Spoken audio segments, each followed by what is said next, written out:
"Hi there, poor Zuva," began. Zefunde Mnyarazi responded, his ears pricking, eager to hear more. "Let me tell you the story of the battle for kingship and queenship between an illegitimate princess and a prince whose father had not loved him.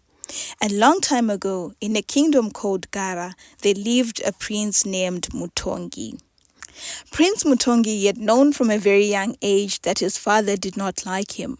Not that the king had ever blatantly and loudly proclaimed he hated his son. No, on the contrary, the man had always told all those who dared to listen how he loved his sons and how he was proud of them, and how one day he hoped Mutongi, as the eldest, would lead the kingdom well. But in private, when it was just the two of them, Mutongi had always sensed the man's loathing. It was royal tradition in Gara kingdom for the king to always set aside time to spend with the prince who would be next in line, and this time was meant to help the ruler impart royal teachings to his successor. So once every week, from as young as Mutongi could remember, he and his father, on the day of Chisi, when no man could work in the fields or in the home, and the mandated day of rest in the kingdom, the two would sit in the royal dining room, and a feast would be prepared before them. There would be no one else in the room, not an aide, not an advisor, not the queen, and never the younger sons, and yet the silence between father and son would be so loud it hurt. The king would never offer any words of how running the kingdom was, or share anecdotes of his experience as king, or talk about relationships with advisors and other kingdoms. All he would do was cut a piece of roast meat from his plate, then chew on it loudly, smacking his lips and oohing and ahing in pleasure before chugging water or beer from his mug. And all this would be done while staring at the boy seated opposite him.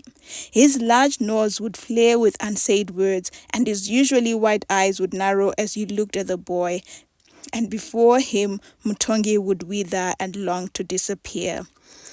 Whenever he finally stepped out of that heart, it would be with a sense of relief, and for the longest time he would stand by a wall, leaning downwards and taking in large gulps of air, the relief of escaping his father's presence enveloping him like a warm, welcome hug. But despite his father's unspoken disdain and contempt towards him, Mutongi felt the love of his mother ooze out of her every pore. Queen Fadzai, his mother, had always denied having favorites amongst her 4 sons, but Mutongi knew it was a lie, for he was his mother's favorite. Queen Fadzai lavished all her love and attention on him. Despite being told countless times not to smother her sons, as they would become kings and princes and important men in the kingdom, the queen paid no heed to these advisors. As a young boy, whenever Mutongi had fallen and scraped a knee or an elbow, and when there were aides and advisors around, they would ignore the boy, hoping that this would toughen him up for kingship later. But whenever he fell and his mother was around him, she would rush forward, blow the pain away with her mouth before cuddling the little boy in her arms, humming soft coos and shhs until the boy quieted. The queen also reserved the best for her sons. They had the tenderest meat from the game that came into their home. She had skin tanners and dressmakers bring the rarest of skins and then fashioned these for the princes. She gifted them with the rarest of gems from the jewelry she confiscated from the commoners. She defended the boys from any accusations of wrongdoing by the aides, telling the aides that they were just boys and would outgrow whatever mischief they had committed. And when the king was in a rage, which was oftentimes, and would go around the royal compound looking for something to take his rage out on, she would shield their boys underneath her skins. But it was Mutongi who she lavished all her love and attention on, and knowing how weak his mother was when he went to her, he would ask of the moon and she would give him the sun instead. So when the king passed while doing his ablutions, Mutongi had not wept. He had been seated in his father's chair during the funeral proceedings, and he had attended to the thousands of people who had come into the compound and bowed before him to offer condolences with curt nods and mumbled thank yous. As people would rise, they would look into the prince's eyes, and seeing no hint of emotion and no sign of a tear, they would whisper amongst themselves, "Such a strong boy, not given to childhood emotions. He will make a great king." But his lack of emotion had not been because of kingly and princely strength, but was instead because his heart had not stirred in any way when he had learnt of his father's death. When the advisors had chosen a queen regent, his mother, to warm his kingly seat for him as he grew older, they had taken him to initiation. "A king has to be strong," the chief advisor to the royal family, Jerry, said to him the night after his mother's coronation, "and this is why you have to go into initiation." 11-year-old Mutongi had looked at the advisor thoughtfully, then said, "But I am only 11 summers old. Shouldn't princes be 15 summers old when they go into initiation?" The advisor had nodded. "You are right, my prince, but you may be called to assume your duties as king soon, and it would be a great disservice to the nation if we give them a king who has not yet been initiated." Mutongi was scared. In the few conversations he had had with his father, the old man had warned him of the brutality of the initiation process. "You shall have to walk through hot embers," the king had said in between bites of a succulent-looking peach. "You shall sleep in the wild, sharing your space with hyenas, leopards, and elephants, and you shall be expected to conquer that. You will learn how to tame a lion because you shall have to tame these villages, and when untamed, they can be more dangerous than the entire pride of lions in that forest. You will learn how to fall down a beast all on your own without the assistance of a peer or an aide or an advisor, and these will not be done without bravery. You shall need to prove to the world that you are indeed a king." But after his father's speech, the young prince had gone to hide behind his mother, asking her, pleading with her, telling her that when the time came, he didn't want to go into initiation. His mother, whose legs were being massaged by her servants as the young boy wept, had put the boy into her hug and told him, "Don't worry about it, Mwanangu. When the time comes, I will talk to your father, and I am sure I can convince him to use his royal powers to stop you from going into the mountains." But now, when the boy rushed to tell the queen regent of the fast trekking into initiation, the queen had rubbed her son's back tenderly and told the boy, "Don't worry about it. I will tell the initiators to be lenient with you because you're still young, okay?" The boy had nodded. And so the journey into the mountains began.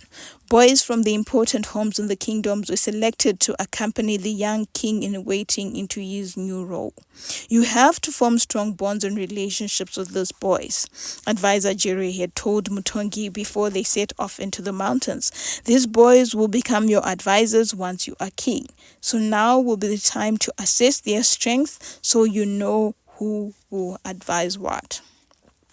They spent an entire moon in the forest, braving the chill of the night, the freeze of dawn, the thaw of early morning, and the relentless heat of the afternoons. But despite the harsh impact of these elements, Mutongi desperately missed his mother. The queen regent had accompanied the boys to the edge of the kingdom before they began their ascent into the mountains. The moment she had turned her back and the aides had started leading the boys out into the forest, Mutongi had began to miss her warmth, her laughter, and her selflessness when it came to him, and he had been tempted to run back after her. But he had not. And the moon that they spent in the mountains was perhaps the hardest moon of his very young life. The aides taught the boys how to handle the weapons, and no matter how hard he tried, Mutongi would always find the spear slipping out of his hands, or the target too skewed for him to hit it perfectly with a bow and arrow. He didn't even attempt to use a club, because it was too heavy for him to lift above his shoulder, and he had nearly sliced off his upper limb once with an assegai before letting go of the weapon. Behind him, he could sense his peers laughing at his failed attempts, and that made him clumsier and his mistakes more noticeable. But it was when the aides led them deeper into the forest and they spotted a pair of rabbits digging in the dirt that they decided that the rabbits were ripe for the boys' next meal. The aides quietly stole all the boys, then handed the prince a bow and an arrow, and with a silent instruction, they told him to shoot. But instead of going straight, the bow went up and sniffles of laughter sounded at the back. However, just as Mutongi's arrow came back plummeting soundlessly to the ground, two aides had trained their bows and arrows, pointing at the game and simultaneously hitting the two rabbits before they could flee. In horror, Mutongi watched the two creatures twitching, then lie soundlessly onto the ground, and before he could help it, he too felt the strength leave his body and he killed to the ground. When he awoke, there were several faces looking down on him with concern, but gradually their faces relaxed when they saw he was awake. But beyond the men's concerned faces, up in a tree, the two rabbits had been hung to dry, and again as he looked at the bony structures above, his stomach churned and he turned to his side and wrenched his insides out. That night, when they had set for him the choicest of meat from the rabbit, he had declined it, remembering the tiny twitching borders, and he had instead eaten the vegetables with the starch they had carried from home. That night, after the whole camp had settled for the night, the prince had decided to go outside their camping hut for some bladder relief.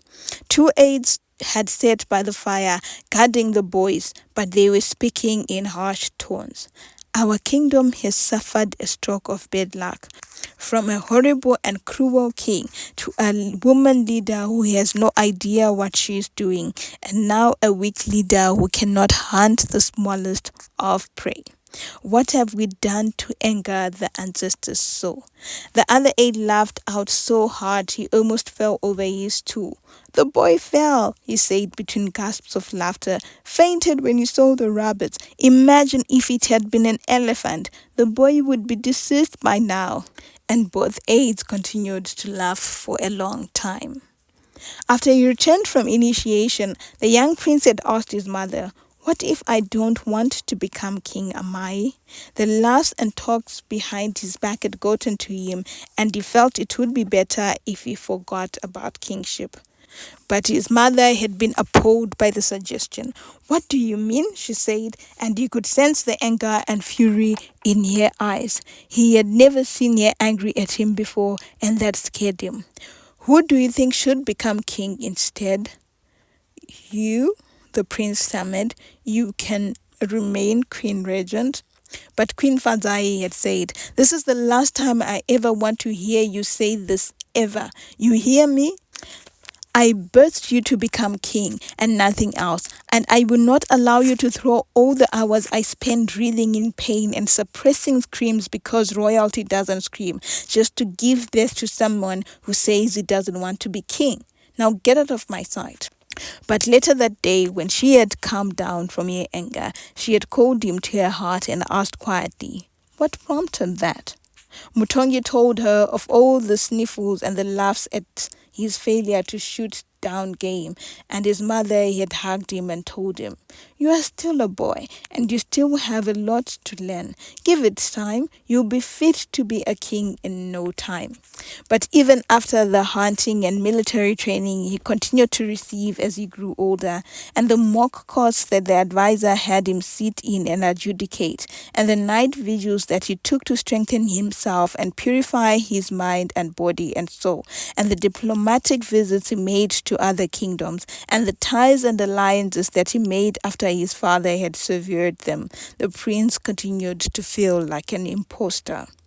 When the day of coronation came, he woke up with a dread and fear in his heart.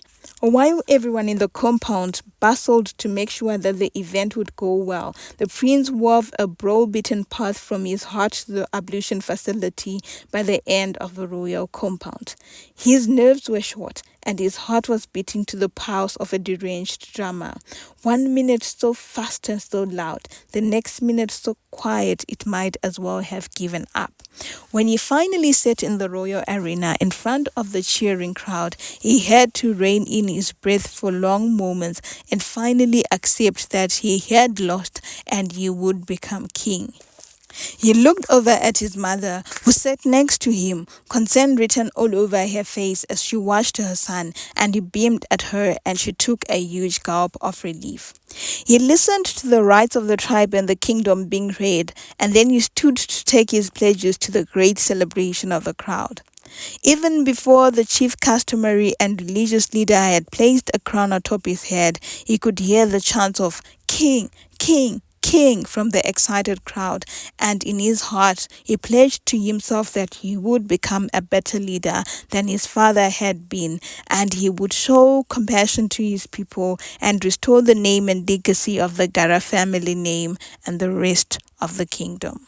He sat and watched the chief customary and religious leader dip the emblems of the kingdom, the elephant tusk, the whistle, and the golden bangle into oil. But just before these pendants would be placed on his neck, there was a huge commotion in the crowd, and you could see the crowd opening up a path for someone until a girl, not much older than him, marched right before him with an entourage of fearsome men and women, and throwing up a punch into the air, she called out, "I am the true queen of Gara.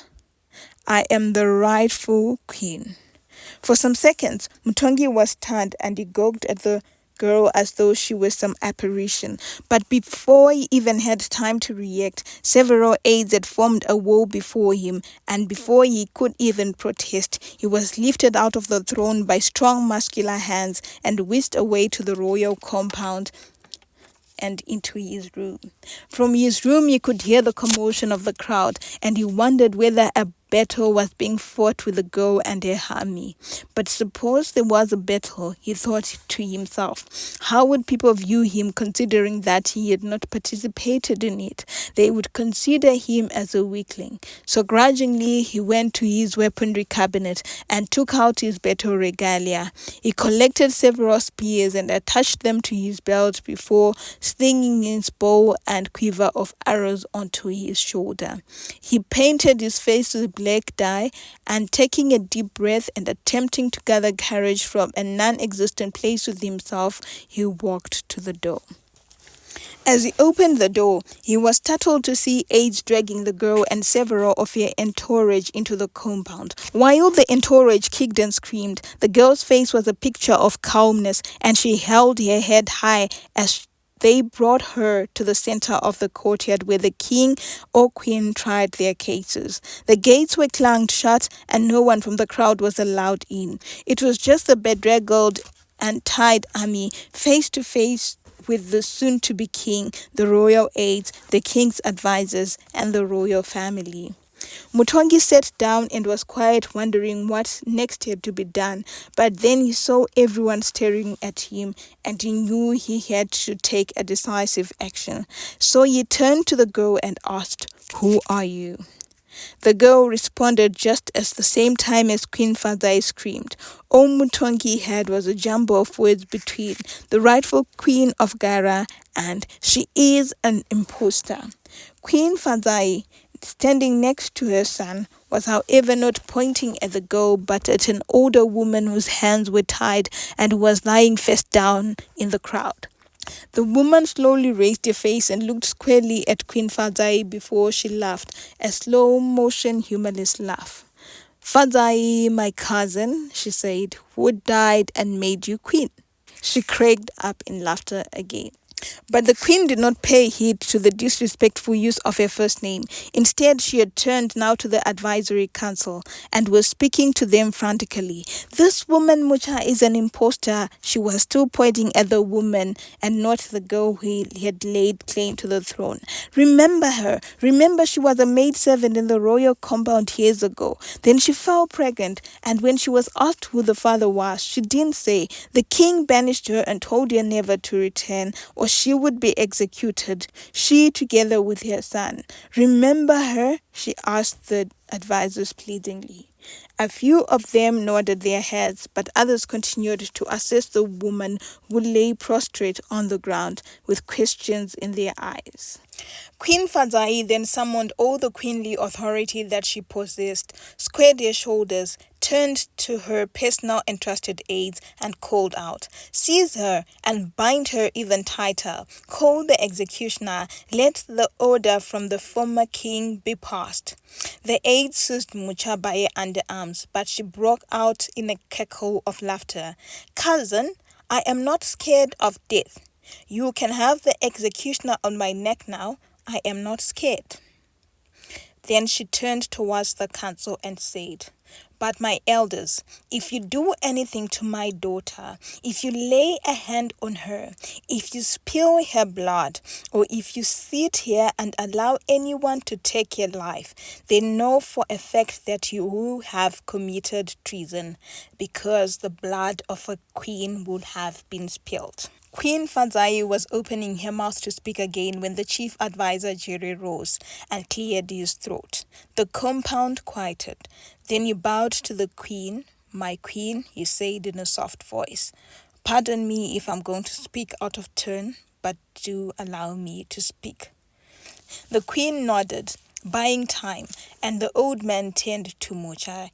He said to her, "The allegations you make against the royal family are too heavy and can be punished by the highest punishments you can ever think of. You also brought with you an army into a peaceful kingdom, and you also disrupted the most important ceremony in our area. Now, please tell us who you are and what you want from us so you can be on your way. Who are you and what brings you to our land?" "Sir," Mucha said, "what my cousin Fadzai said is true. Indeed, I was banished after I fell pregnant with Prince Mambo's offspring, and I was told to never return. But return I have, as my daughter cannot live like a commoner in another land while she is the rightful queen." "But," Jerry continued, "you still have not told us who you are." "I am Meta A1, she said slowly, allowing the words to sink into the ears of those gathered. "I am the daughter of Pasi Hove, who was the older brother to Kuda Hove, who is Mucha's father.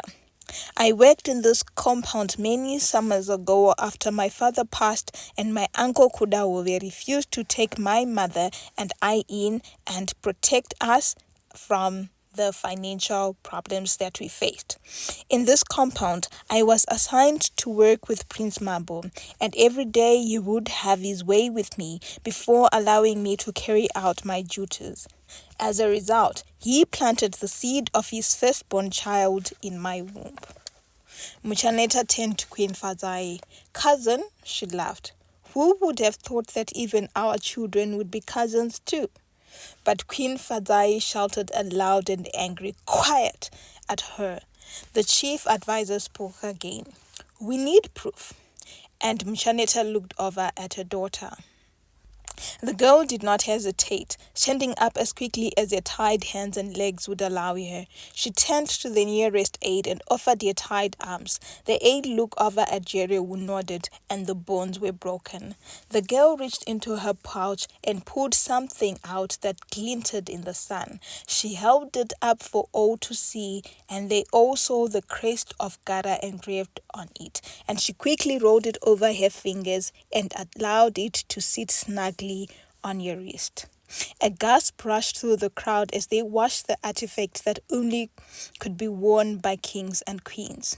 She then lifted her hand up for all to see properly, then approached the aide who had broken the bones that had tied her. "Take the bangle off," she commanded, and try as he could, the aide could not take it off. The girl then turned to the gathered crowd and said, her voice confident and proud, "I, Rashai, firstborn daughter to Mambo Gara, am the rightful queen of Gara. Thank you." For the longest moment, no one moved. They knew what the bangle meant. In fact, Gara history had long told of the legend of the three royal artifacts, the bangle, the whistle, and the elephant's tusk, and legend had it that the person to possess all three at once would be the rightful king. Legend also said that the artifacts were hidden by a series of enchantments, and only those who found them by breaking the enchantments could become the rulers of Gara. They were now all looking at this girl, Rashai, with interest. Who was she and where had she gotten this bangle? Then the chief advisor scratched his head and spoke again, beginning by bowing to Queen Fadzai and Mutongi. He said, I have seen over 80 summers in this lifetime, and yet nothing has prepared me for this moment. So for now, I'd like to have everyone here gathered, excuse the advisors so that the men and I can sit and try to find solutions to this conundrum that we find ourselves in. He turned to the aides and said, do not unshackle this army until we return, but give them some water and food to revive their spirits. The council, which began around noon, did not finish until well after dark. The men scratched their heads and beards until tufts of hair fell all over the advisory room. Suggestions flew over everyone's head, but even the suggestors were unsure of what they were saying. What if we carry out the king's old punishment, execute the girl and her mother? Someone suggested. But a sizable number of people shook their heads, and some said, it's too late, the girl already wears the bangle. What if we banish them again? Someone suggested. But others shook their heads and said, what did that solve the last time? She will still come out stronger. She is primogeniture, another one said. And our laws say that the throne is inherited by the eldest child, so we should allow her to rule and lead. The crown is hers. But again the elders shook their heads in objection, saying, no, she is female. The kingdom has already been disgruntled with the female regent. What more of a king? And what will happen when she marries? Will her children become heirs to the throne too? Will it shift the throne from the Gara family to the new married family? There is a reason why we have always subtly sanctioned the snuffling of the eldest girl child so that Gara remains the ultimate leader. The council sighed and no one seemed to have an answer until night fell and crickets began to creak in the dark and owls began their nightly hoots to each other. The advisors could still hear the commotion in the compound outside, and they knew everyone was waiting for them. It was then the youngest advisor raised his hand. Throughout the afternoon, he had not said a single thing, and no one had paid him any special heed. This was his first royal meeting, and Queen Fadzai had specifically chosen him towards the end of her reign to help her young son in his new duties. Chief Advisor Jere gave him the floor, and the young man stood, clearing his throat before speaking. My elders, he said. There was a fear in his voice from having so many elderly faces looking at him, and for a second he did that. But the piercing eyes around him told him that the elders wanted to hear his thoughts. So he continued. I believe the solution to this quagmire lies in what happened earlier in the afternoon. The girl has proven her claim to queenship with the bangle that snugly fits into her hand.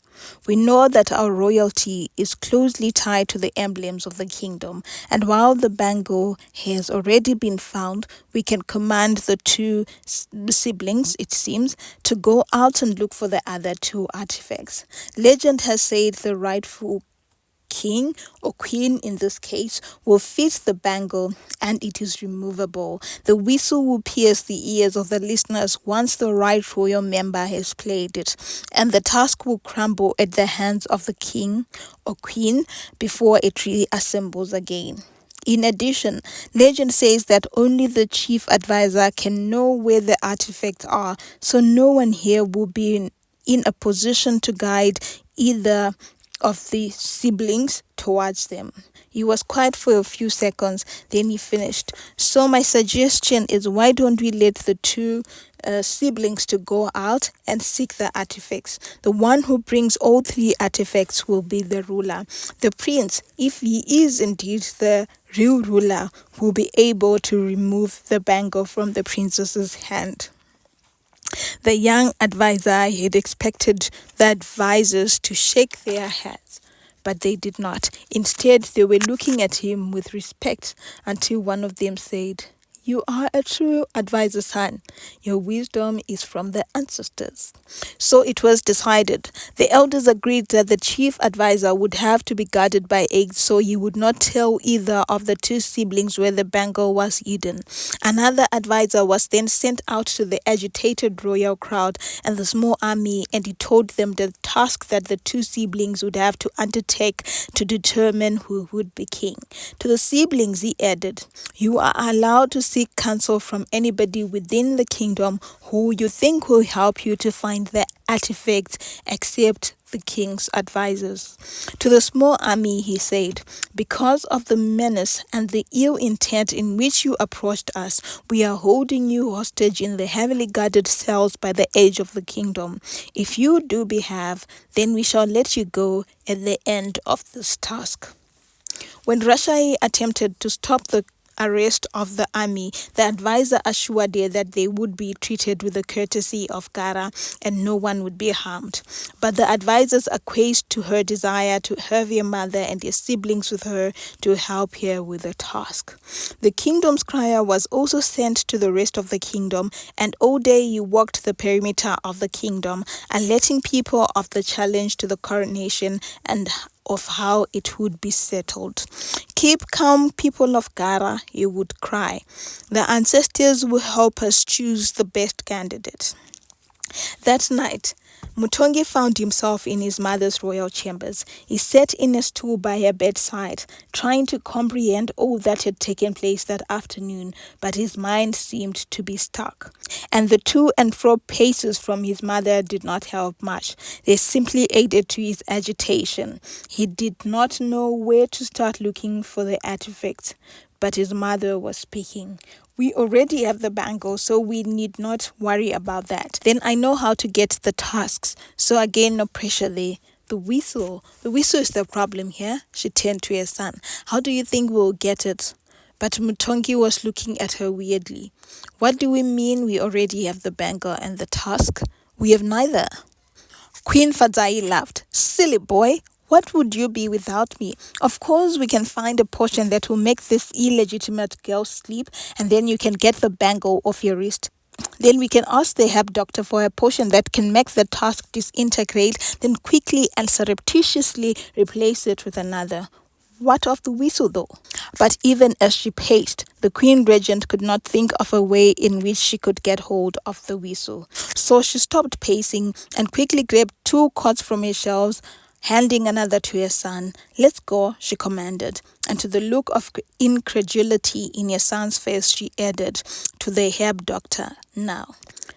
And as they picked their way to the herb doctor's hut under the starlit sky, Rashai and her mother Mucha, together with Rashai's 2 cousins Mosha and Revae, huddled by the fire and were out of ideas.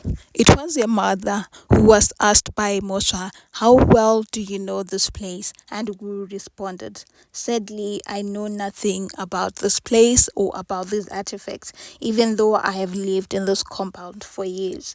The artifacts were a royal secret, and no one without royal blood could know where they were." Rashai sighed and said, "I am so tired and my mind is failing to decipher anything coherently. I don't even know where we will start looking for the artifacts since we are in a strange place. I just don't know what to do." She shrugged. "I think for now we can sleep. It is not like we can execute whatever plan we come up with now in the dark, as we do not know the lay of the land. Better we start off tomorrow when we are refreshed." They all agreed and settled down to sleep on their individual mats. It had been a long day for them, traveling as they had done from their camp in the forest right into Gara. So the moment their heads lay on the ground, sleep snatched them. But even as they slept, Queen Fadzai and Mutongi's crown was coming to fruition. Under the darkness of the night, they had returned to Queen Fadzai's chamber, and she had woken her two most trusted aides and given them a powder. It is the ground tail of a hyena, she told them. Go to the imposter's heart, spray it so that they sleep a deep sleep, then take the girl and bring her back here. The hyena's tail did not take long to deepen the snores and amplify the sounds of sleep from the heart. As instructed, the two aides returned with the girl who was still asleep. Quickly, the Queen Regent said to her son, take the bangle. Mutongi knelt beside the sleeping girl and tried to extricate the bangle from her hand, but it was as if it was molded to her wrist. It refused to budge under his fingers, under Queen Fadzai's fingers, under the aide's fingers. Queen Fadzai sighed, then sat on the ground, thoughts whirling in her mind. We need to do something, she said over and over again, and to no one in particular. Then her eyes lit up and she clicked her fingers. I know, she said. I have the solution to all our problems. She stood up and began pacing, and even with this solution, you won't need to work hard and go about searching for artifacts. My father is one of the greatest merchants that have ever lived in Gara, and has connections in kingdoms far and wide.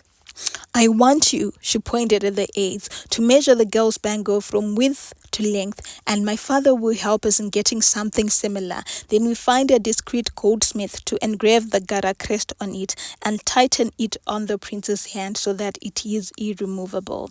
My father will also help us in finding a replica whistle. If this happens as soon as possible, within the next day or so, I doubt this imposter girl would have found anything, and the coronation can continue. She turned to the aides and said, pointing to the girl, take this trash bag, but tomorrow, as soon as day breaks, summon my father for me. They returned Rashai to her heart, but unbeknownst to them or to Queen Fadzai was that the moment Mutongi had touched the bangle on the girl's wrist, she had begun to dream. It was a dream she had had while in the forest camping on her way to claim her queenship. An old decapitated prophet's head had appeared in the dream, and now it was back again, asking her to cram the same poem. In the forest deep, a king once bled, in places too steep, where only hunters tread, and noble once ceased. There lies some peace, a song in his mouth for another noble to pick. When she awoke, it was late morning, and the sun was already well on its way to noon, but the poem remained in her mouth. She found that her mother and River and Mosha had also just woken up, and the foursome were all feeling disoriented. What happened last night? The beautiful Reva was asking. My joints feel like they have had their strength pumped out of them.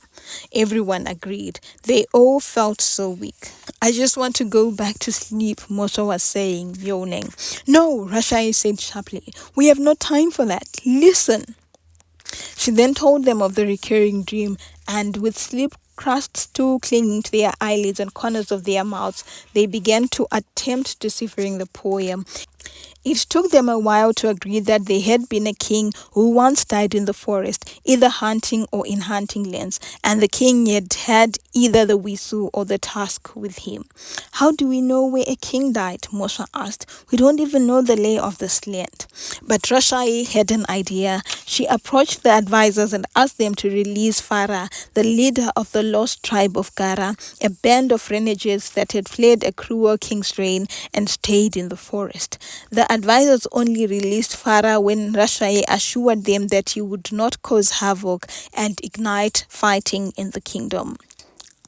When Rashai told the newly released and cranky Farah of the dream and the poem and what they thought the poem meant, Farah picked up. Your grandfather, he said, then turned to Musha. The king who banished you. He died on an elephant hunt. I was on the entourage. I was still very young, but I know where he died. Quick, let's get ready to go.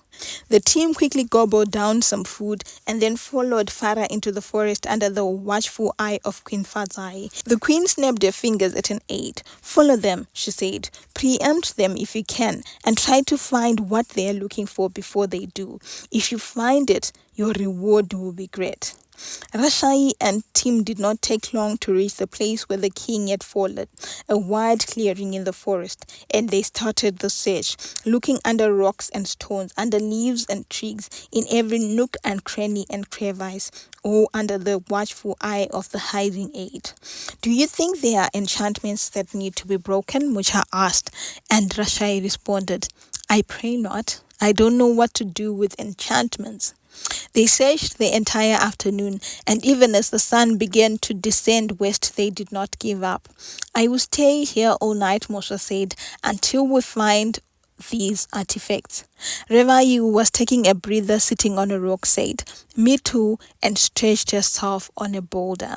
They did not pay heed to the darkening sky and searched into the night, taking turns to nap and then coming back rejuvenated. As dawn broke and an exhausted team sat on rocks and looked at each other, Revai said in a small voice, What if we misinterpreted the poem? Farah, Mucha, and Mosha began to nod, but Rashai felt something strong pierce her heart. She shook her head and said quietly, It is here. My soul tells me it is here. I don't know where, but... She began rubbing the bangle on her wrist. Then, as if in a trance, her feet led her to a baobab tree, sitting amongst other trees outside the edge of the clearing. She circled the tree as her heart beat faster, kicking the leaves of the various trees that had gathered around the base of the tree and looking up and down to see if there were any nooks she could search in the baobab tree. Then a leg caught up on something, a root maybe, and she stumbled. But the root also dislodged, and only it was not a root but a string. Heart beating faster, she began digging around the string, and it grew longer and longer and went deeper and deeper until at last it revealed something small, something caked in mud and yet unmistakably gold. Gently, she dug it out and clasped it in her hand. Then she put it to her lips, and without putting a lot of effort in her breath, she blew on it. The sound was magnificent, echoing across the forest that all birds stood still and the wind stopped moving, all listening to the sound of this whistle, and a bird peeped out of its nest which sat on a branch in the baobab tree. The bird was the only one to chirrup happily, then fly into the sky, came back to its nest, danced, flew up again, chirruping, then back to its nest. Mosha was pointing excitedly at it. Search the nest, Rashai called out. Search the nest!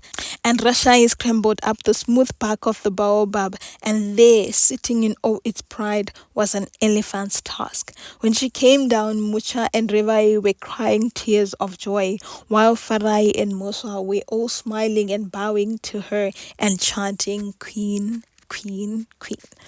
But the aide was already scrambling the steep slopes and rushing back with the news to Queen Fadzai. Queen Fadzai, who had managed to get the fake whistle and bangle made, had also gone to the caves, where once she had seen her husband's royal aide stashing a load of tusks, and retrieved the two smaller ones, hoping they would fill people. She had rubbed the disintegrating portions on one of them and brought them to her son. You have to be quick with these ones, Mutongi, she had told him. As soon as it disintegrates, switch to the other one and brandish it for the people to see. Mutongi had nodded. Now, as the aide came back with the news of Rashai having found the remaining artifacts, Queen Fazai had run to the advisors calling, We have found them, all the artifacts. Let's see them, the advisor said. She brought forward Mutongi, who already wore the bangle, and showed them the whistle and the tusk. Please, we have wasted enough time on an imposter. Summon the kingdom now. Let the rightful heir of Gara be crowned. The kingdom crier rang his trumpet and horns, and blurry and sleepy-eyed people converged in the kingdom arena. Mutongi produced his artifacts to the cheers of the crowd, but before he could prove them, the queen regent had stood up and cried, For how long are you going to embarrass my son? Has he not suffered enough? So the chief customary and religious leader began his rites, but as he was about to place the king's crown on the prince's head, a whistle so loud and yet so sweet sounded. Everyone turned to look. It was Rashai again, and this time she brandished a tusk in her hand. She walked up to the podium and threw the tusk onto the ground, where it broke into a million pieces. But when she blew the whistle again, it meshed together and became one. She turned to Mutongi and said, "Blow your whistle, brother." But the boy was immobilized in his seat and looked at his mother to save him. And in the crowd, the chants of "Queen, Queen, Queen" were growing. The end. Huh? Nyerazi said. That is all? Did Rashai not punish Queen Fadzai or her son for their treasonous insolence? Zuva laughed. Well, there is no time to tell you what happens next. Run on home. I'll tell you what happens next when you return. The real end. Thank you once again for coming to my channel and listening to this and the other stories. Yeah, I appreciate the love that you have all been showing me. The Zuva series is almost at the end, and I'd like to hear from you which and whose story you liked the best. Also, don't forget to like, comment, share, and subscribe. See you in the next one next week. Love you loads. Bye.